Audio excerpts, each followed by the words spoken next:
नमस्कार, मैं हूं श्वेता झा। स्वागत है आपका न्यूज पथ पर। राह जिंदगी की हो या खबरों की, उसमें कई मोड़ होते हैं, कई रफ्तार होती है, कई पड़ाव होते हैं। जिंदगी से जुड़ी खबरों के साथ आपको लिए चलेंगे न्यूज पथ पर, लेकिन उससे पहले आपको बता दें कि हॉर्न ओके प्लीज में आज बात होगी खाना बनाने के मसालों में पकड़ी गई सारी मिलावट की। जी हां, दिल्ली में मिलावटी मसालों की फैक्ट्री का भंडाफोड़ हुआ है। क्या कुछ मिला है, विस्तार से आपको बताएंगे। सियासी ढाबा में दिखाएंगे चुनाव के बीच झारखंड में ईडी के छापे में मिले नोटों के पहाड़ पर कैसे विपक्ष पर बरसे प्रधानमंत्री मोदी। क्या है पैसों का कनेक्शन?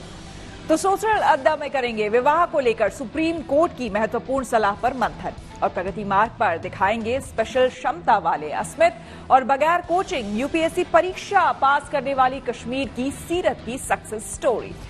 आइए शुरू करते हैं न्यूज पथ पर सफर। सबसे पहले आपको दिखाते हैं ऐसी तस्वीरें जिनका जिक्र सरे रहा है। ये तस्वीरें सुर्खियों में भी है और सोशल मीडिया पर भी है। इनसे आपका बाखबर होना बेहद जरूरी है, क्योंकि चौराहे पर इन्हीं की चर्चा है। चर्चा बच्चे बन गए चुनाव अधिकारी की भी है। देखिए, लोकसभा चुनाव के बीच आईएएस अधिकारी अवनीश शरण ने एक वीडियो सोशल मीडिया पर शेयर किया, जिसमें कुछ स्कूली बच्चे चुनाव कर्मचारियों की भूमिका में नजर आए। इसके जरिए इन बच्चों ने लोगों को वोट देने के लिए प्रेरित किया। इस वीडियो में दिख रहा है कि क्लासरूम में एक पोलिंग बूथ बनाया गया, जिसमें कुछ छात्र मतदान कर्मी बने तो कुछ मतदाता। ये वीडियो सामने आने के बाद इन बच्चों की काफी तारीफ हो रही है। अपना पहचान पत्र दो। रानी क्रम संख्या 8।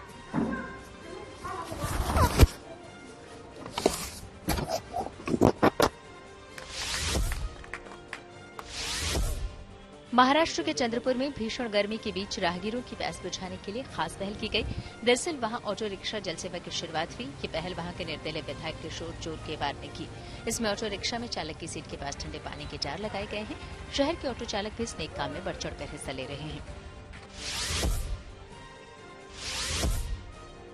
मध्य प्रदेश के रतलाम में वोटिंग बढ़ाने के लिए कारोबारियों ने विशेष छूट का ऑफर दिया। दरअसल वहां सर्राफा एसोसिएशन के सदस्यों ने एक बैठक की, जिसमें ग्राहकों को मतदान के लिए प्रेरित करने को लेकर शपथ ली।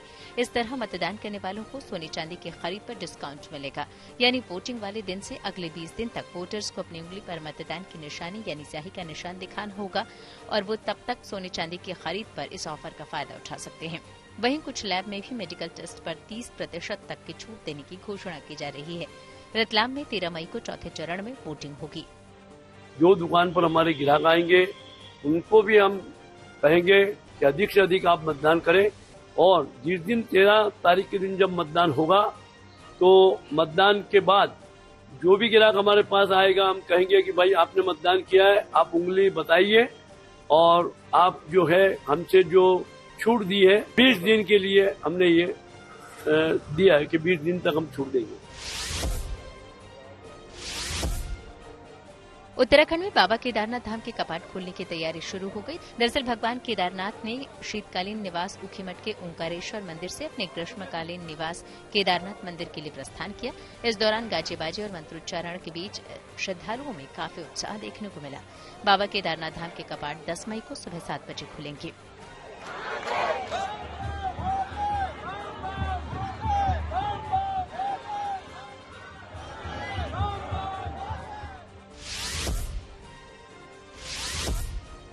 मंगलवार की सुबह जब भारतीय जगेंगे तो उनके लिए एक गौरवान्वित करने वाला दिन होगा। दरअसल भारतीय मूल की अमेरिकी अंतरिक्ष यात्री सुनीता विलियम्स एक बार फिर मंगलवार को इतिहास रच देंगी। बोइंग स्टारलाइनर अंतरिक्ष यान सुबह 8:04 पर अमेरिका में फ्लोरिडा के कैनेडी स्पेस सेंटर से लॉन्च किया जाएगा। इस दौरान यूएस नेवी से रिटायर और अनुभवी अंतरिक्ष यात्री बुच विल्मोर भी सुनीता के साथ रहेंगे। सुनीता साल 2006 और 2012 में पहले भी 2 बार अंतरिक्ष जा चुकी हैं। सुनीता और विल्मोर बोइंग के स्टारलाइनर कैलिप्सो मिशन का हिस्सा हैं। इस मिशन के लिए नासा की भी मदद ली गई है। जिंदगी का सफर सुहाना हो, इसके लिए सावधान रहना जरूरी है। रोजमर्रा की आपाधापी में कुछ देर बैठकर सोचना समझना भी जरूरी है कि आपके आसपास क्या हो रहा है और जो कुछ हो रहा है उससे हमारी जिंदगी, हमारा परिवार कैसे प्रभावित हो सकता है। इसलिए हॉर्न बजाकर बाखबर करने वाली खबर जरूरी होती है। और आज की ये खबर मिलावटी मसालों से जुड़ी है। क्या आपने कभी सोचा है कि रोजाना के खाने में आप जिन मसालों का इस्तेमाल कर रहे हैं वो कितने सुरक्षित हैं? अगर नहीं तो अब आपको थोड़ा सतर्क होने की जरूरत है। ऐसा हम इसलिए कह रहे हैं क्योंकि दिल्ली में ही नकली मसाला बनाने वाली फैक्ट्रियों का पर्दाफाश हुआ है। दिल्ली क्राइम ब्रांच के साइबर सेल ने दिल्ली एनसीआर में नकली मसाला बनाने वाली कंपनी और उसके गिरोह का भंडाफोड़ किया है। पुलिस ने दिल्ली के करावल नगर से 15 टन मिलावटी मसाले और कच्चा माल बरामद किया है। लिहाजा सेहत बिगाड़ने वाले मिलावटी मसालों के खतरे से खुद भी सतर्क हो जाएं और दूसरों को भी सावधान करने के लिए हॉर्न बजाएं।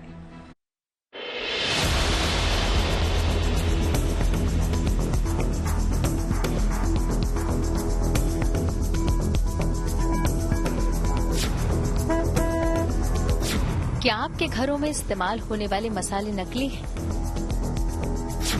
क्या नकली मसाले आपकी सेहत से खिलवाड़ कर रहे हैं?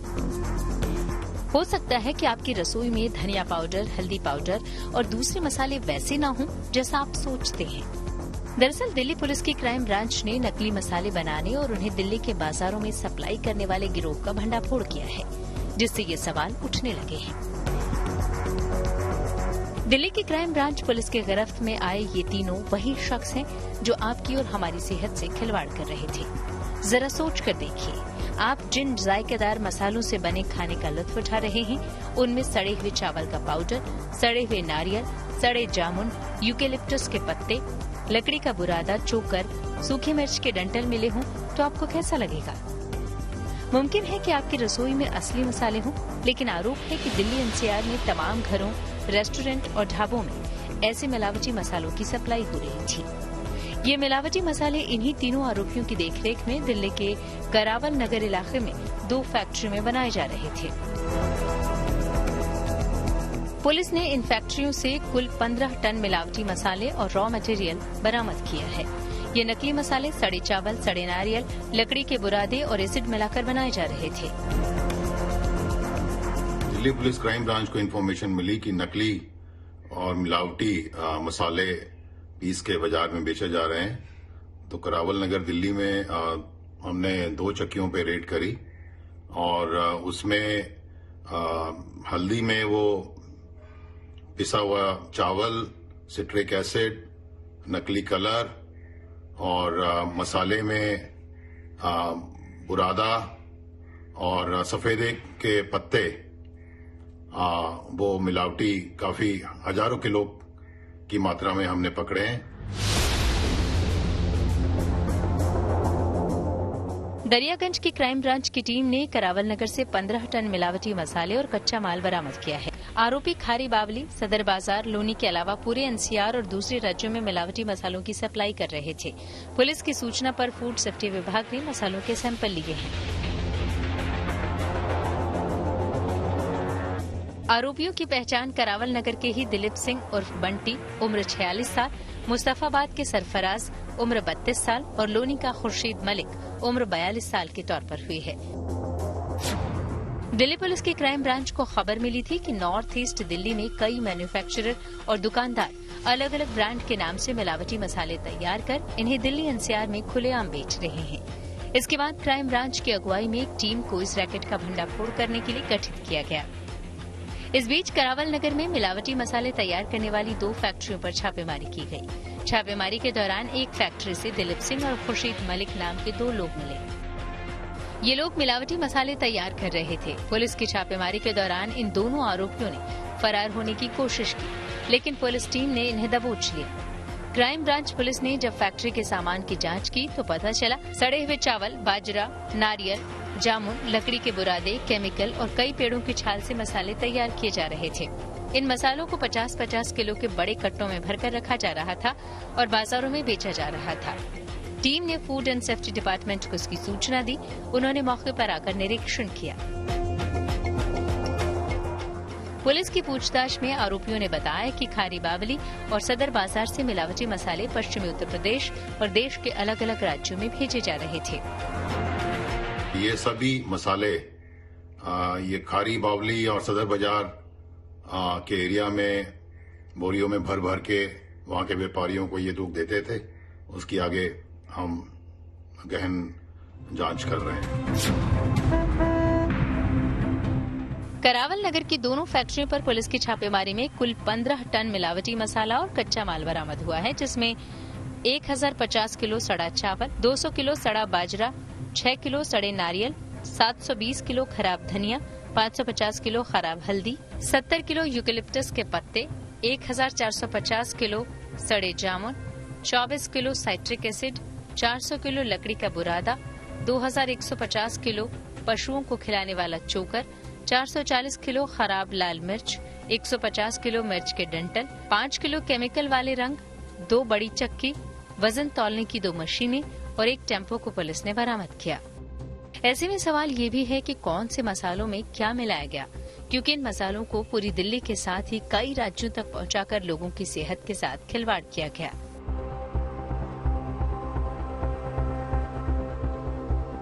पुलिस के मुताबिक आरोपियों से पूछताछ में पता चला है कि ये मिलावटी मसाले दिल्ली के बड़े बड़े बाजारों सहित पूरे एनसीआर में बेचे जा रहे थे। इनमें दिल्ली के सदर बाजार और खारी बावली जैसे मशहूर बाजार भी शामिल हैं। लिहाजा सेहत बिगाड़ने वाले मिलावटी मसालों के खतरे से खुद सतर्क हो जाएं और दूसरों को भी सावधान करने के लिए हॉर्न बजाएं।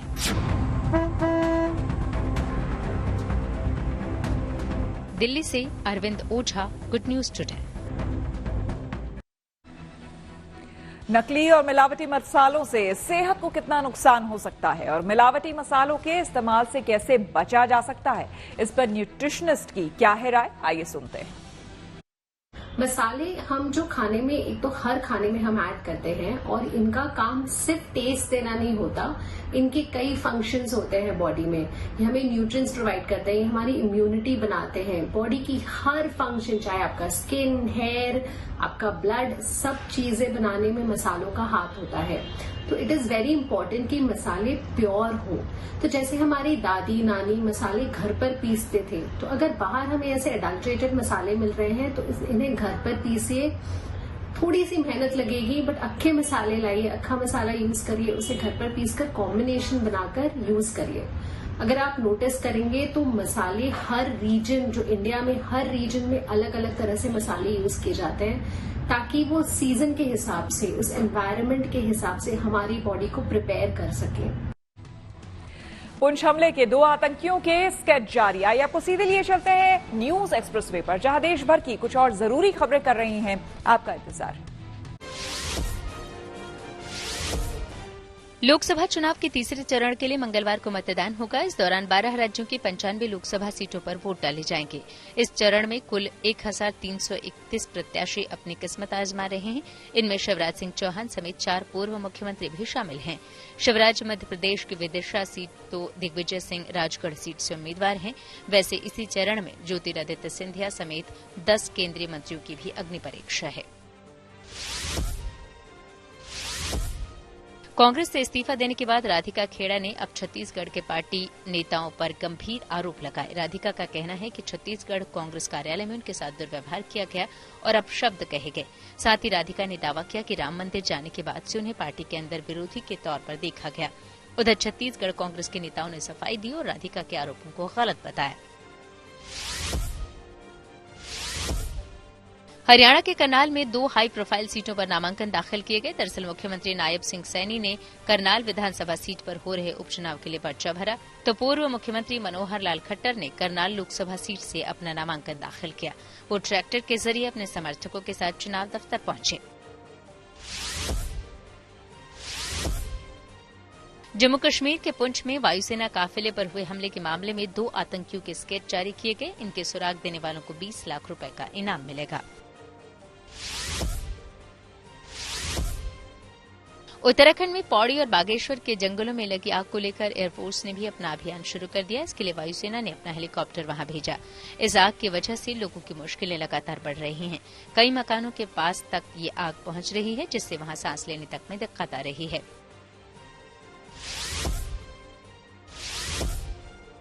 मुंबई नॉर्थ सेंट्रल सीट से बीजेपी उम्मीदवार उज्जवल निकम ने भी अपना नामांकन दाखिल कर दिया। बीजेपी ने मौजूदा सांसद पूनम महाजन की जगह निकम को टिकट दी है।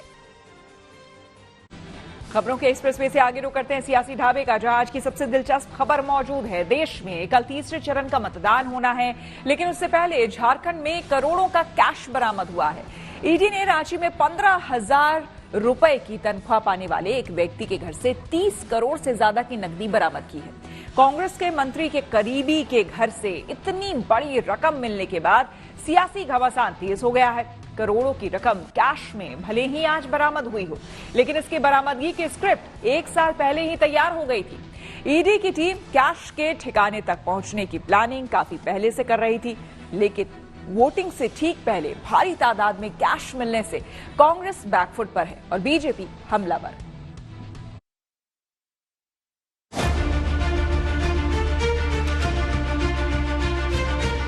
मैंने कहा मैं रुपया 1 भेजूंगा, 1 पाई भी किसको खाने नहीं दूंगा,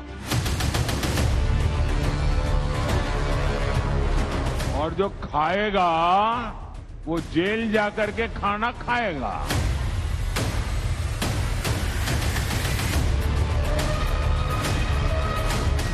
नोटों के पहाड़ मिल रहे हैं, नोटों के पहाड़। लोगों का चोरी हुकिया माल पकड़ रहा है मोदी वहां।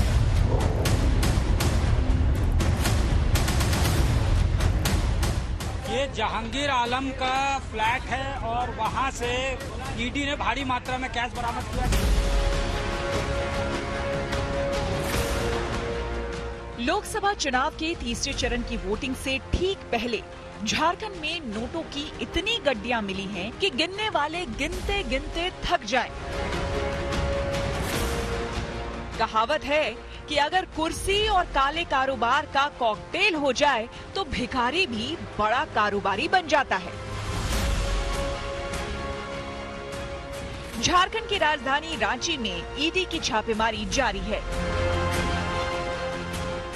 ये छापेमारी मंत्री आलमगीर आलम के निजी सचिव संजीव पाल के हाउस हेल्पर के घर पर हो रही है। इसके अलावा और भी कई ठिकानों पर रेड जारी है और अब तक 30 करोड़ रुपए से ज्यादा की नकदी बरामद होने की बात कही जा रही है। रांची में कैश बरामदगी पर बीजेपी को मौके पर चौका लगाने का बड़ा मौका मिल गया। आज यहाँ पड़ोस में झारखंड में नोटों के पहाड़ मिल रहे हैं, नोटों के पहाड़। लोगों का चोरी हुकिया माल पकड़ रहा है मोदी वहां। अब मुझे बताइए, मैं चोरी बंद कर दूं, इनकी कमाई बंद कर दूं, इनकी लूट बंद कर दूं, तो मोदी को गाली देंगे कि नहीं देंगे? देंगे कि नहीं देंगे? लेकिन गाली खा करके मुझे काम करना चाहिए कि नहीं करना चाहिए? आप मुझे बताइए। मुझे आपकी पाई पाई बचानी चाहिए कि नहीं बचानी चाहिए? जबकि दूसरे ठिकाने से भी 3 करोड़ की नकदी बरामद हुई है। लिहाजा तीसरे चरण की वोटिंग से पहले नोटों की गर्मी से सियासत का तापमान हाई हो गया है। कल रात को ही झारखंड में एक मंत्री के घर से 30 करोड़ रुपया जब्त हुआ है भाइयों, 30 करोड़ रुपए। मुझे बताओ, जिन्होंने गरीब बंगाल की जनता का पैसा लूटा है वो जेल की सलाखों के पीछे जाने चाहिए या नहीं जाने चाहिए? झारखंड के मुख्यमंत्री रहे हेमंत सोरेन भ्रष्टाचार के मामले में जेल की सलाखों के पीछे पहुंच चुके हैं और अब उनके मंत्री के पीएस के हेल्पर के यहाँ करोड़ों की नकदी मिली है। इसे लेकर विपक्ष ने बीजेपी के हाथ में एक और मुद्दा थमा दिया है। 6-7 महीने पहले वीरेंद्र राम के यहाँ रेड हुई थी, इंजीनियर के यहाँ। उसके यहाँ एक डायरी पकड़ाई थी, उसमें कई विधायकों का नाम था और मंत्री आलमगीर आलम और उसके सचिव का नाम था कि ये सभी टेंडर मैनेज करते हैं। और उसी के सिलसिले में मुझे लगता है कि ईडी ने इतनी बड़ी कार्रवाई की है। इसकी तो जांच होनी चाहिए। 2 काम कर रहे हैं। एक तो भ्रष्टाचार के आरोप में आपको पता है कि हेमंत सोरेन जेल में बंद है, तो झारखंड मुक्ति मोर्चा के पास जो डिपार्टमेंट है वो हेमंत सोरेन पैसा खा रहा है। आलमगीर आलम विधायक दल का नेता है तो कांग्रेस का वो पैसा खा रहा है। इतना पैसा यदि मिला है, इसका मतलब पैसा कुछ अपने पास रख रहा होगा, कुछ आला कमान को पहुंचा रहा होगा। अब ईडी के सर्वे में दिख रहा है कि संपत्ति का बंटवारा किस ढंग से हो रहा है। मतलब मंत्री तो छोड़िए, मंत्री के निजी सचिव तो छोड़िए, निजी सचिव के नौकर के यहां करोड़ों मिल रहे हैं। तो देश की जनता को समझना चाहिए कि ये तथाकथित संपत्ति के बंटवारे की तथाकथित क्रांति के बारे में अगर कोई उनके मन में भ्रांति हो देश में तो वो स्पष्ट हो जानी चाहिए। ईडी की छापेमारी में जब्त की गई नकदी से आलमगीर बैकफुट पर हैं, लेकिन वो ऐसा बर्ताव कर रहे हैं जैसे कुछ जानते ही नहीं। हम लोग जो पीएस को रखते हैं तो अनुभवी देखकर ही रखते हैं। इसके पहले भी एक जगह नहीं दो मंत्री का पीएस रह चुके थे, उसी आधार पर उसको हम लोग लाए थे। अब बाकी अभी जो चर्चा चल रही है वो ईडी में, तो वो तो जब तक उसका निष्कर्ष नहीं आएगा तब तक उस पर कुछ टिप्पणी करना उचित नहीं। इससे पहले कांग्रेस के राज्यसभा सांसद धीरज साहू के ठिकानों पर आयकर विभाग ने 351 करोड़ रुपए कैश बरामद किया था। तब भी कांग्रेस की जमकर किरकिरी हुई थी और अब आलमगीर आलम ने बीजेपी को बड़ा मुद्दा थमा दिया है। तो नौकर के पास इतना माल है तो मालिक के पास कितना माल होगा? ये कांग्रेस पार्टी सत्ता से दूर है, लेकिन जहां भी राज्य में सत्ता में है वहां उनके लिए नोट की बहार है। और ईडी की छापे में इतनी बड़ी तादाद में नोट मिले, इससे ये पता है कि पुराना पैसा भी कांग्रेस का काफी बचा हुआ है। ये सब लुटेरे हैं। ये लालू प्रसाद जी का परिवार हो, शिबू सोरेन जी का परिवार हो, देश को लूटने वाले हैं। और लूटने वाले को जब सरकार कार्रवाई करती है तो दर्द तो होगा ही। बीजेपी ने झारखंड के मंत्री आलमगीर आलम को तुरंत हिरासत में लेने की मांग की है और आरोप लगाया है कि इस पैसे का इस्तेमाल चुनाव में हो सकता था। मांग करते हैं कि आलमगीर आलम को तुरंत हिरासत में लेना चाहिए, कड़ाई से पूछताछ होनी चाहिए और इस पैसे का कनेक्शन जोड़ना चाहिए ईडी को। दूसरी बात, चुनाव आयोग भी संज्ञान ले, क्योंकि चुनाव के समय 25 करोड़ से ज्यादा की रिकवरी कहीं ये दिखाती है कि कहीं ये काला धन चुनाव को प्रभावित करने के लिए तो नहीं था। आलमगीर के राजदारों की अलमारी से बरामद नकदी की गिनती जारी है। अब देखना है कि ये कैश कांड विपक्ष पर कितना भारी पड़ सकता है और बीजेपी चुनाव में इसे कितना भुना पाती है। Bureau report, good news today. News पद पर आगे है धन बाजार, जहां शेयर बाजार से लेकर कारोबार तक की सभी अहम खबरें होती हैं और इसका सीधा रिश्ता आपकी आमदनी आपकी जेब से होता है। तो तेज रफ्तार खबरों के बीच ये जरूरी खबरें छूट ना जाए, इसलिए सीधे आपको लिए चलते हैं धन बाजार। हफ्ते के पहले कारोबारी दिन शेयर बाजार में उतार चढ़ाव देखने को मिला। सेंसेक्स 17 अंक चढ़कर 73,896 पर बंद हुआ। वहीं निफ्टी 33 अंक फिसलकर 22,443 पर लुढ़क गया। सोना एक बार फिर 72,000 रुपए के पार पहुंचा। दिल्ली सराफा बाजार में सोना 230 रुपए महंगा हुआ। इसके साथ ही अब दिल्ली में 10 ग्राम सोने की कीमत बढ़कर 72,250 रुपए हुई। वहीं चांदी भी 700 रुपए महंगी हुई। दिल्ली में अब 1 किलो चांदी की कीमत 84,300 रुपए हुई। मनी लॉन्ड्रिंग मामले में जेट एयरवेज के संस्थापक नरेश गोयल को अंतरिम जमानत मिल गई है। बॉम्बे हाई कोर्ट ने उन्हें 2 महीने की अंतरिम जमानत दी। साथ ही कोर्ट की इजाजत के बगैर मुंबई से बाहर न जाने का निर्देश भी दिया। उन्हें मानवीय आधार पर जमानत मिली है। असल में नरेश गोयल और उनकी पत्नी दोनों को कैंसर है। ऐसे में उन्होंने कोर्ट से पत्नी के साथ रहने की इजाजत मांगी थी। जापानी कार कंपनी टोयोटा ने भारतीय बाजार में इनोवा क्रिस्टा का नया variant Innova Crysta GX plus launch किया। कंपनी ने इसमें rear camera, auto fold mirrors समेत 14 नए फीचर्स शामिल किए हैं। इनोवा क्रिस्टा GX प्लस में कंपनी ने ग्राहकों के लिए 7 और 8 सीटों का विकल्प भी दिया है। इसकी शुरुआती कीमत करीब 21 लाख रुपए है। न्यूज पद के सफर में अब सोशल अड्डा का रुख करते हैं, जहां आज बात होगी वैवाहिक जीवन की। सुप्रीम कोर्ट ने सुखमय वैवाहिक जीवन को लेकर काउंसलर की तरह कुछ महत्वपूर्ण टिप्स दिए हैं, जो न सिर्फ शादीशुदा जोड़े के काम आ सकते हैं, बल्कि ये उनके अभिभावकों के लिए भी जानना जरूरी है। सुप्रीम कोर्ट ने एक फैसले में कहा है कि सहनशीलता और सम्मान एक सफल विवाह के आधार है। कोर्ट ने कहा कि विवाह में छोटी मोटी बातों को तूल नहीं देना चाहिए और एक दूसरे की गलती के प्रति सहनशीलता एक सीमा तक होनी चाहिए।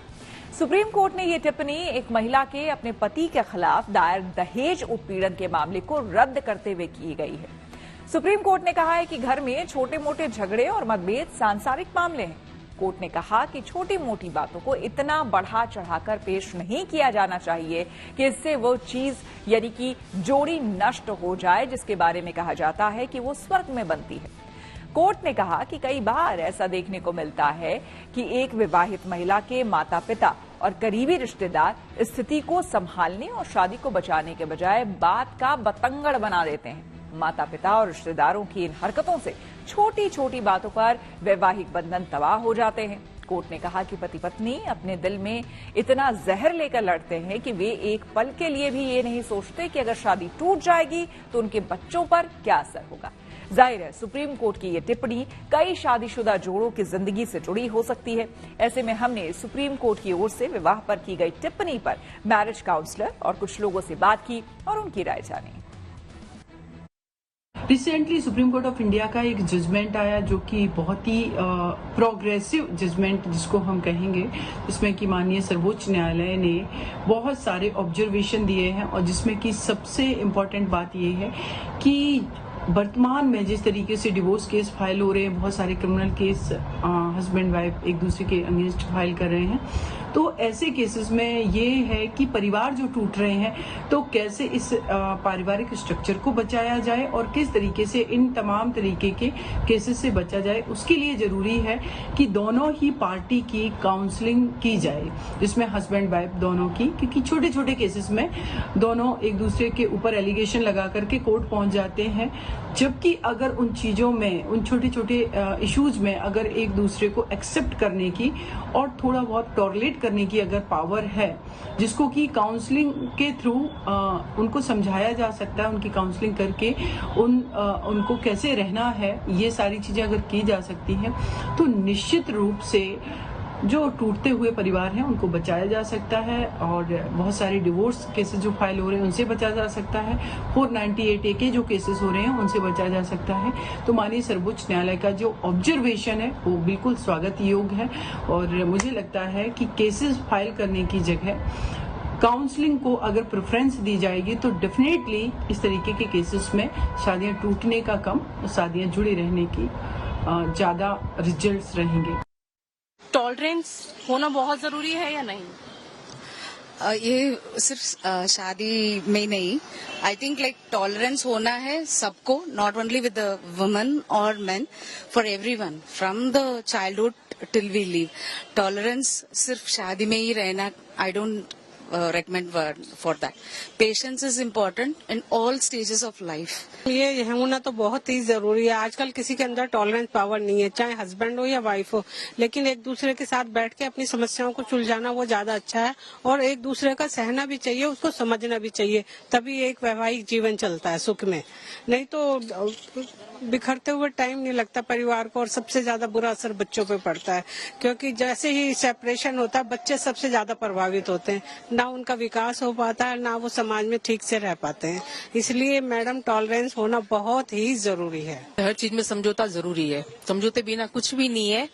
और हर किसी के घर में लड़का हो या लड़की हो, अगर उनको शादी के बंधन में बंध रहे हैं और आगे वो जाकर वो ये सब संभाल रहे हैं तो आगे का भी संभालो। हर चीज तोड़ने से नहीं होता, हर चीज में समझौता जरूरी है, तभी आगे ये जिंदगी चलेगी। जिंदगी चले बिना कुछ भी नहीं है, सीधी सी बात है। हर चीज को समझो तो आगे सब अच्छा ही होता है। ये छोटी छोटी बातों को अगर लेकर आप बड़ा करोगे तो वो बड़ा ही होगा, छोटे में समझोगे तो छोटे में ही निपट जाएगा। इसलिए हर चीज को ज्यादा बढ़ावा मत दो। जो अंडरस्टैंडिंग होनी चाहिए वो डेली बेसिस पे दोनों को करनी चाहिए, but when we are talking about boundaries तो वो बाउंड्रीज एक लिमिट के बाद नहीं सहनी चाहिए। जैसे if you are talking about violence, तो वायलेंस मतलब चिल्लाना एंड दोनों जेंडर के थ्रू नहीं होना चाहिए। दैट इज समथिंग जो नॉन नेगोशिएबल हो जाता है। छोटी मोटी बातों को बड़ा तूल ज्यादा नहीं देना चाहिए, बढ़ावा नहीं करना, मतलब छोटी मोटी बातें नहीं, but at the same time इस चीज को भी समझना चाहिए कि अपनी एक पर्सनल बाउंड्री मेंटेन रखनी चाहिए and at the same time आपके जो आपका पार्टनर है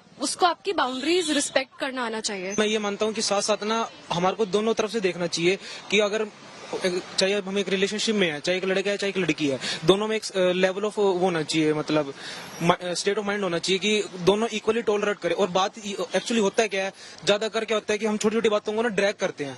कोई भी छोटी कोई चीज हो गया, एग्जांपल कुछ भी होगा मतलब हस्बैंड वाइफ में, लेकिन अब उसी बात को पकड़ लेंगे, चाहे हस्बैंड की तरफ से हो चाहे वाइफ की तरफ से हो। तो बस हमारा मेरा ये कहना है कि ज्यादा चीजों को, छोटी छोटी चीजों को ड्रैग ना करो।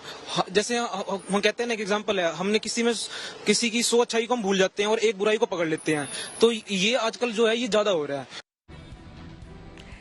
आइए अब रुक करते हैं प्रगति मार्ग का, जहां ऐसी खबरें हैं जो कि देश की तरक्की, प्रगति और लोगों की काबिलियत दिखाती है। प्रगति मार्ग में आज बात करेंगे जम्मू कश्मीर की सीरत और चंडीगढ़ के अस्मित की। इन दोनों युवाओं ने अपने हौसले, हिम्मत और जज्बे की बदौलत वो कर दिखाया जिसकी वजह से लोग उन्हें सलाम कर रहे हैं। अस्मित ने जेईई परीक्षा तो सीरत ने यूपीएससी सिविल सेवा परीक्षा में सफलता हासिल कर अपने परिवार और गांव वालों का नाम रोशन किया है।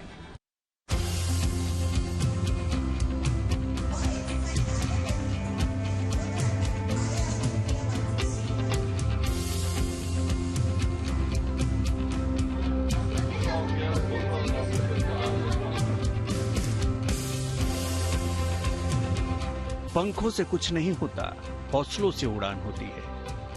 इन पंक्तियों को यथार्थ कर दिखाया है 19 साल के अस्मित ने, जिन्होंने साहस और दृढ़ संकल्प की बदौलत जेईई मेन परीक्षा क्वालिफाई की। यह अस्मित का हौसला, हिम्मत और जुनून ही था जो आज इस मुकाम तक पहुंच सके। क्योंकि 4 साल पहले यानी 2020 में एक हादसे में अस्मित को गोली लग गई थी। मुझे गोली लगी थी, टोटल पैरालिसिस उसी वक्त हो गई थी। जैसे गोली लगी मैं वैसे गिर गया था, बहुत ब्लड लॉस हो रहा था। 13 बड़ी सर्जरियां हुई। इस बीच वो वेंटिलेटर पर भी पहुंचे, लेकिन जिंदगी को उनके लिए कुछ और ही मंजूर था। उन्होंने हार नहीं मानी। मोबाइल और इंटरनेट के जरिए पहले ओपन स्कूल से 12वीं की परीक्षा पास की, फिर जेईई जैसी मुश्किल परीक्षा की तैयारी की।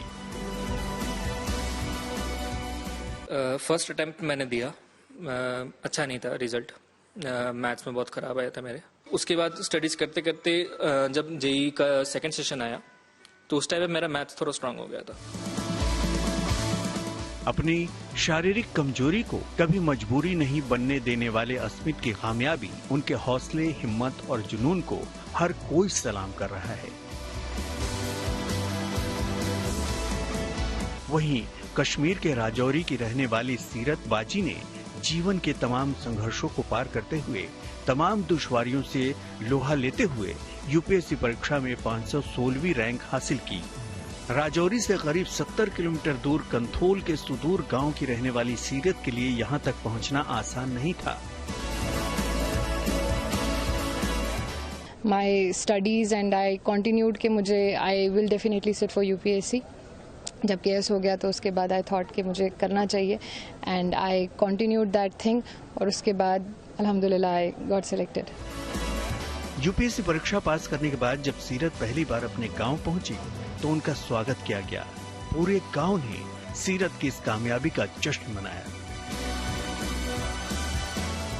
चंडीगढ़ से ललित शर्मा के साथ bureau report, good news today. इसी के साथ न्यूज पथ में मेरे यानी कि श्वेता झा के साथ फिलहाल इतना ही। देश दुनिया की तमाम पॉजिटिव खबरों के लिए आप देखते रहिए गुड न्यूज टुडे।